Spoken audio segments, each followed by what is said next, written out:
Welcome. I'm your host, Tim Starks, and with me is Eileen Rayton, a parent education expert who has worked in the field for over 20 years. Eileen?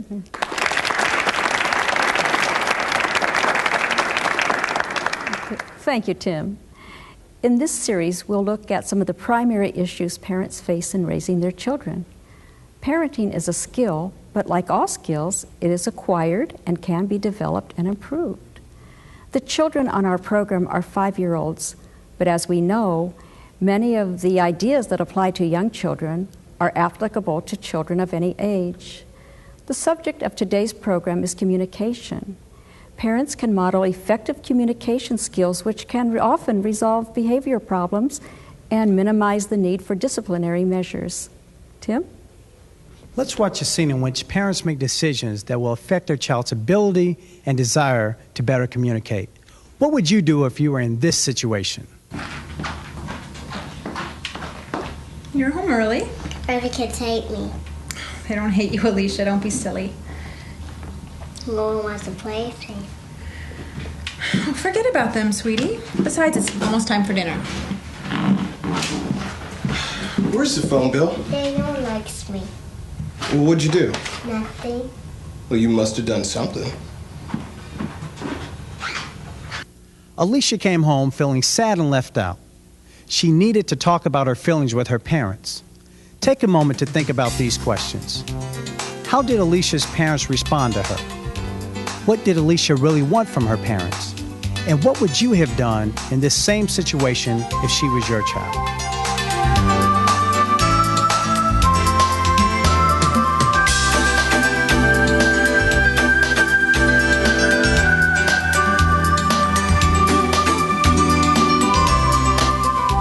Let's take the first question. How did Alicia's parents respond to her? Before Alicia said anything, it was obvious something was wrong. So maybe Alicia's body language was communicating that she was upset? That's right. Her body language, her posture, how she was hanging her head, her facial expression too. You could see she was sad. When Alicia started to say what was bothering her, Jane didn't look up from her book. She really wasn't listening. Excellent point. Listening is very important in good communications, right, Eileen? Oh, yes, it certainly is. To give your child your full attention, stop what you're doing and look her in the eye. This tells her that what she wants to tell you is important to you, validates her thoughts and her feelings, and gives her a sense of self-worth. Yeah.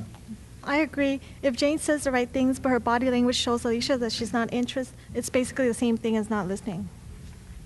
Yeah, because I noticed that after Jane had told Alicia that the kids don't hate her, then she just totally, she just, dismissed her and then totally ignored any kind of reaction that Alicia might have wanted to make to her. Well, I was just trying to make her feel better, though. Yeah. All the kids don't hate her. She just thinks they do. Maybe you should have comforted her, given her a big hug and left it at that. Well, a hug, would that have worked, Jane? I disagree. Saying, forget about them isn't helping Alicia. She needed to express her own feelings.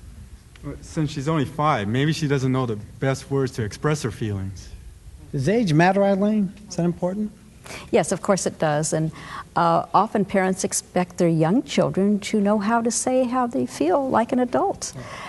Instead, we need to help our children find the words that describe their emotion. Listen for the feeling she's conveying and then reflect back. So when she says to you, "Everybody hates me," you might say, "Oh, you sound sad and lonely." This helps her to feel understood. And also it acts as an invitation to her to tell you more. Good point. Jane, I could tell that you were trying to make Alicia feel better, but by calling her silly, you made her think that her feelings were silly. Do you see what I mean? Yeah. It seems that it would be best for Alicia if you guys just listen to her express her feelings without saying if they were good or bad. That's what my parents did, and I thought that was the best way. Oh, that worked for you, huh? Yeah, my parents made it very, very clear what was good and what was bad. That was their way of teaching me morals. Excuse me. Your parents did it one way, mine did it another, okay? And as a parent, I'm doing it yet another way. raising, changing the way you raise your children isn't a betrayal of your own parents and how they raised you. It's just doing the best thing for your children the best way you know how.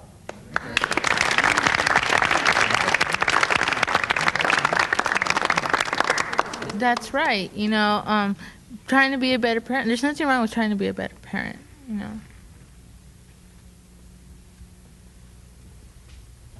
I think that Jane and Clarence should just, just try to work a little closer with Alicia. Help her solve her problems. That work, Eileen, helping, working together? Oh, yes. Problem solving is an excellent idea. Ask your child what she wants to happen, and then have her give you some suggestions about how she thinks this could be accomplished. And then write down her ideas without judging what she says, and then help her choose a solution that she thinks might work and to try out. And then in about a week or so, evaluate with her to see how things are working out.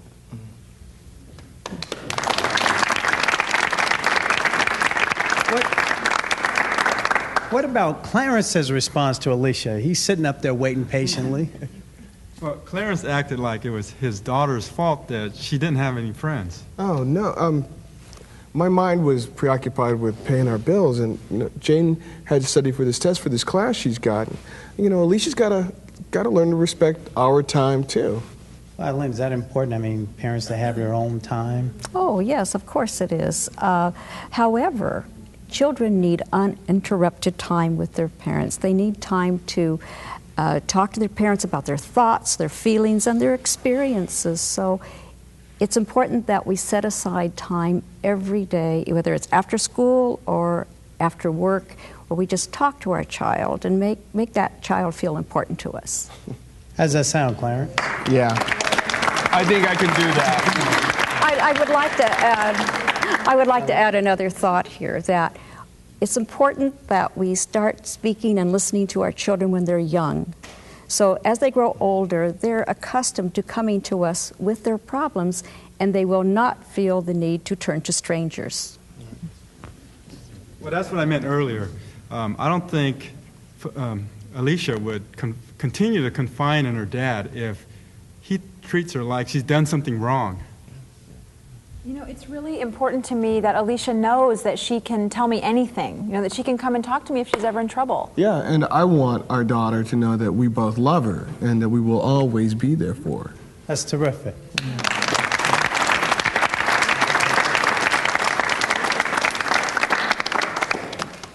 Before we review, I would like you to keep this thought in mind, that raising children is a process. So is keeping open the lines of communication. One of our goals as a parent is to let our children know we love them enough to listen to them.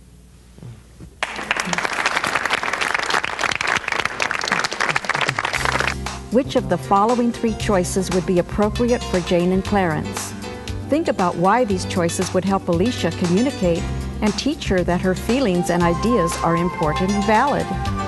A, Jane could acknowledge Alicia's feelings without commenting or judging them. B, Jane could give Alicia a hug and tell her not to worry. C, Jane could make eye contact and really listen to her daughter. D, Jane and Clarence could help Alicia find words to describe her feelings, then help her think of ways to solve her problem.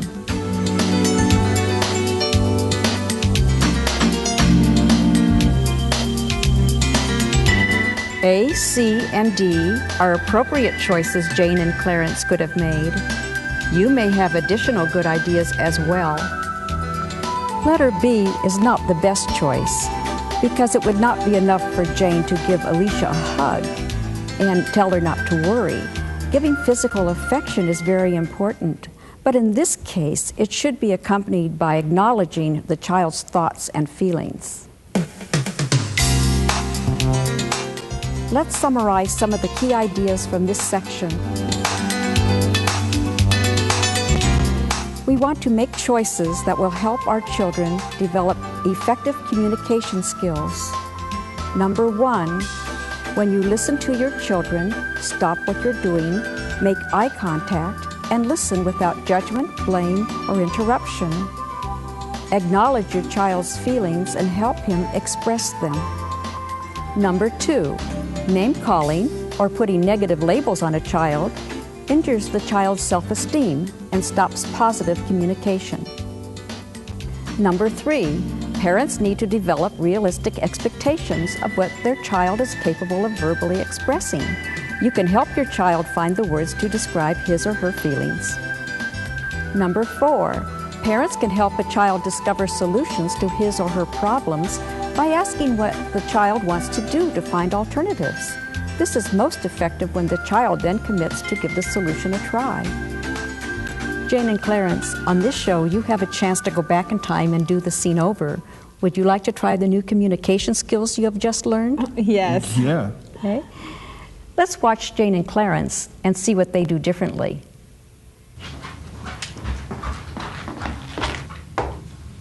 What's wrong, sweetie? All the kids hate me. I can see you feel really sad. Yeah, because no one wants to play with me. Oh, you're feeling left out, aren't you? Yeah. Hey, where's the phone, Bill? Daddy, no one likes me. Hey. Sounds like your feelings are hurt. Yeah. Well, why don't you come sit up here? Now, what can we do to make things better? I don't know. Well, what do you want to happen? I want the other kids to like me. I want to play with me, especially Jenny. Okay. Well, maybe your dad and I can help you think of ways that you and Jenny might become better friends. Why don't we make a list of some things? What can we do? I can buy her some candy. Okay. What are some other ideas? I can let her play with my toys. Have you told Jenny you want to be her friend? No, but I can do that. Good idea. Will it be okay if I invite her to come over? That is a great idea. Mm-hmm. Okay, now which would you like to try first? I'll see her to play. Okay. How about this? Tomorrow, we'll go over to Jenny's house and I'll ask her mother if she can come over for the afternoon. How does that sound? Yeah, I heard she can come over. Okay. And you know what? If that doesn't work out, we'll figure out something else. Okay? Okay. Okay. Okay. Jane, Clarence, how did you feel? Well, I felt good because Alicia knew she could talk to us. Yeah, and I think we helped her feel better. Now we're going to see another scene. Let's watch closely. What would you do if you were in this situation?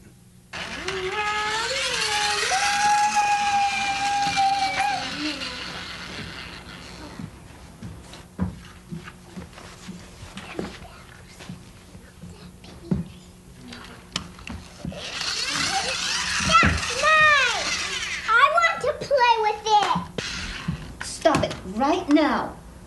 Grandma, it's mine. You won't let me play. Stop acting like babies. But it's mine. Shut up, stupid. Patricia, you are a very bad girl. Mom, I want my truck. Too bad, Carlos. No more playing. Now clean up.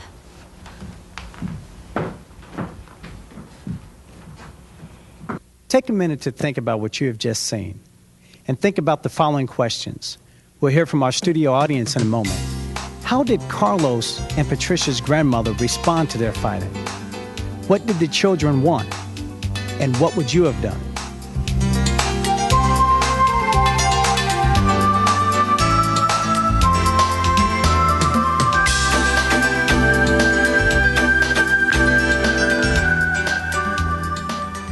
Okay, let's start with how Yolanda responded to Carlos and Patricia.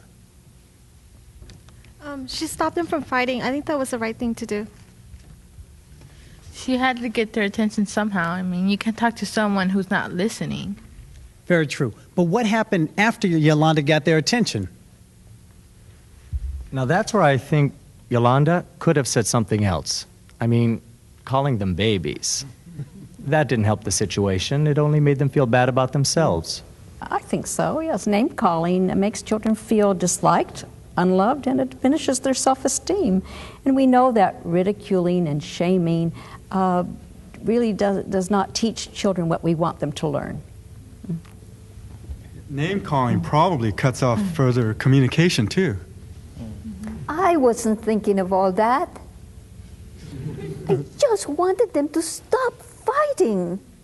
Yeah, but that's where we, as parents and grandparents, should have the maturity to think it out. I mean, how will my words affect my children? You have to think about that. Not only words, but tone and volume affects it greatly. If you say something in a constructive but angry and loud tone, it won't help at all. Excellent comments. Yolanda. Well, since Rosa goes to school during the day and works at night, I watch the twins. And they tire me out. They would tire anyone out, Mama. Always fighting. Always. Maybe if you helped and encouraged twins to communicate with each other better, they would solve some of their differences without having to fight. Yes, but what happens when they resort to physical or verbal violence? What do you do then? What happens then, Eileen? Well, parents need to control the children's behavior. Physical and verbal aggression should be completely off limits. Instead, try to help your children learn to talk to each other, to express their needs and feelings. Yes. I know we haven't talked about this yet, but I think that when Yolanda, I think that when you called your little granddaughter a bad girl, I think that just made the situation worse. I think she was bad for calling her brother stupid. There's a difference here. Patricia was not a bad girl. She was an angry child whose behavior was inappropriate.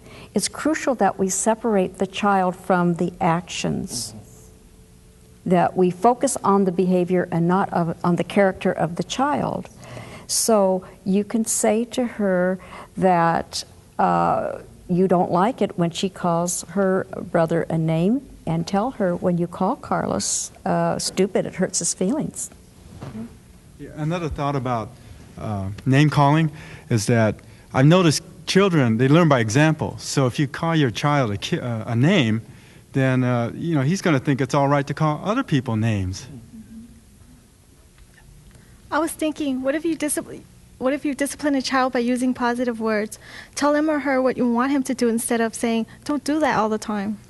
Yeah, what about positive reinforcements, Eileen? A good formula for communicating to children is to first talk about how their behavior affects others, including yourself, and then guide them into some positive actions. So you can say, when I see fighting, I really get upset. And then you might say, I think that you know how to figure out how to get along. And then help them by guiding them into problem solving to see how they can resolve their differences.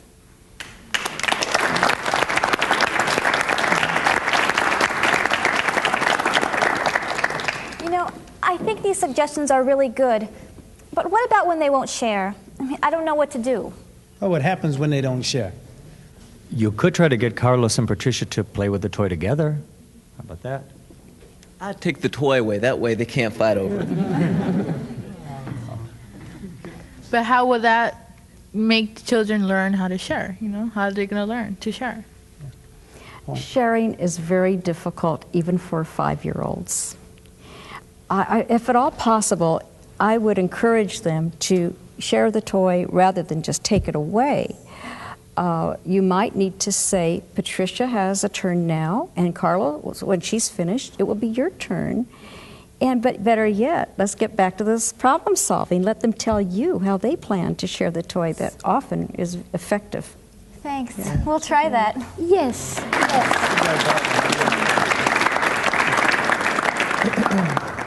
Remember that parents are different and there are many different ways to raise children.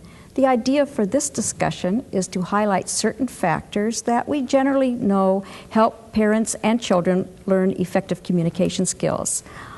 Also, don't worry about the correct or the exact words. What is really important is to convey the right message. Which 3 of the following choices would be appropriate for Rosa and Yolanda? Think about how these choices would improve Carlos and Patricia's ability to communicate and get along. A.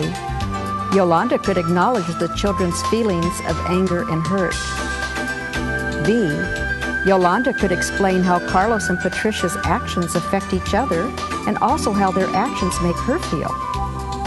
C. Yolanda and Rosa could encourage Patricia and Carlos to play with the toy together by helping them decide how that might be done. D. Rosa could take the toy away to keep the children from fighting over it.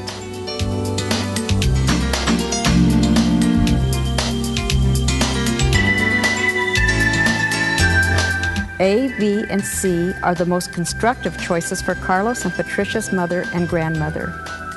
Letter D is not the best choice because taking the toy away will not help the children learn how to communicate or to share and play together. If nothing else works and the toy is taken away, it has to be done in a calm manner and as a consequence to the inability to share and not as a punishment. Let's summarize some of the key ideas from this section. Number 1, by setting limits, parents let their children know what behavior and verbal expression is not acceptable. Number 2, shaming, blaming, or ridiculing a child discourages him and makes him feel hurt. This does not help him learn.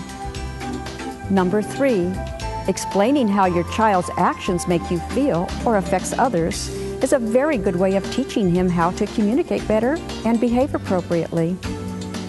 Number 4, center your attention on the specific behavior which needs to be changed, not on your child as a person. Number 5, tell your child what to do using positive terms and phrases instead of telling him what not to do. Rosa and Yolanda, would you like to go back and relive the scene? Please. Yes. Let's see what Rosa and Yolanda have learned.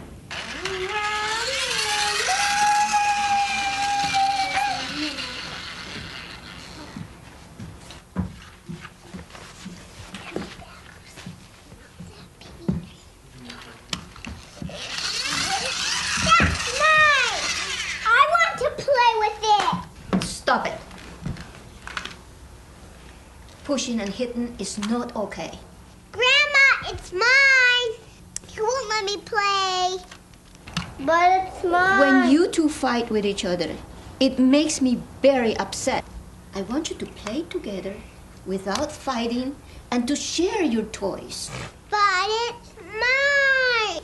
Shut up, stupid. Patricia, it hurts your brother's feelings when you call him names. Are you angry because you were left out? It sounds like you really want to play with that toy. Yes, I want to play with the truck too. Okay. Why don't you tell Carlos what you want? I want to play with the truck too. Can't we share? Oh, Patricia, that's a great idea. You'll take turns. You put the first, then I get back. Okay. Carlos, I'm so proud of you for thinking of a way to share. That was really grown up. When you two share, it makes you, Mama, and me very, very happy. Rosa, Yolanda, what do you think? I'm relieved. And I think they listened to me better. It was easier than I thought it would be. And I love it when my children get along. Oh, that's great. Let's put together the many ideas we've learned today. Number 1, actively listen. Number 2, acknowledge feelings. Number 3, avoid name calling. Number 4, have realistic expectations. Number 5, help problem solve. Number 6, set limits. Number 7, avoid unkind words. Number 8, explain the effect of the child's actions. Number 9, focus on behavior, not the child. Number 10, be positive. These 10 concepts can help improve communication with your children.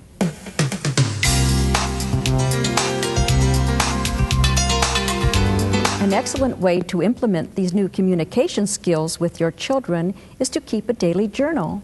You may want to write down how many times during the day you say, "No, don't, stop that, cut that out, you know better."